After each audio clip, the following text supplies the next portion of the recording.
भारत एक कृषि प्रधान देश है। यहाँ की अधिकांश आबादी कृषि एवं उससे संबंधित गतिविधियों से जुड़ी हुई है।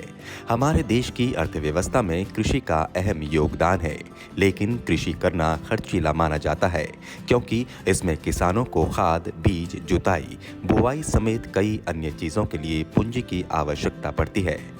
ऐसे में जो किसान जिनके पास जमा पूंजी नहीं होती, उनके लिए खेती करना बेहद चुनौतीपूर्ण होता है।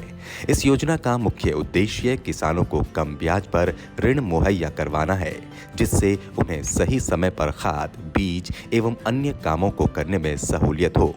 आइए जानते हैं किसान क्रेडिट कार्ड की हर एक विशेषताओं के बारे में।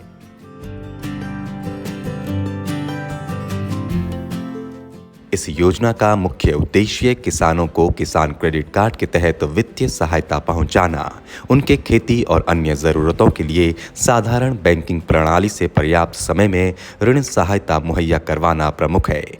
कृषि फसलों की खेती के लिए अल्पकालीन ऋण आवश्यकताओं को पूरा करने के लिए किसानों के पास किसान क्रेडिट कार्ड का सबसे सशक्त माध्यम है। केसीसी के तहत काश्तकार, किसान, बटाईदार, स्वयं सहायता समूह या वे सभी किसान जो खुद मालिक हैं, इन सब का इस योजना में शामिल किया गया है।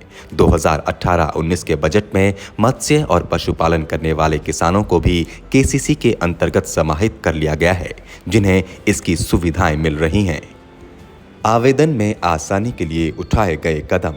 किसान क्रेडिट कार्ड का लाभ हर किसान को मिले, इसे सरल बनाने के लिए सरकार के द्वारा एक पेज का फॉर्म इस तरह से विकसित किया गया है कि पीएम किसान के तहत बैंक के रिकॉर्ड से मूल डाटा प्राप्त किया जाएगा और बोई गई फसल के विवरण के साथ केवल भूमि कार्ड की एक प्रति भरने की आवश्यकता होगी।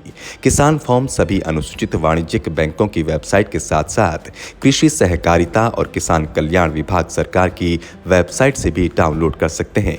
साथ ही ऑनलाइन माध्यम से भारत सरकार की आधिकारिक वेबसाइट www.agricoop.gov.in और पीएम किसान पोर्टल www.pmkisan.gov.in एवं कॉमन सर्विस सेंटर को भी फॉर्म भरने और संबंधित बैंक शाखाओं को भेजने के लिए अधिकृत किया गया है।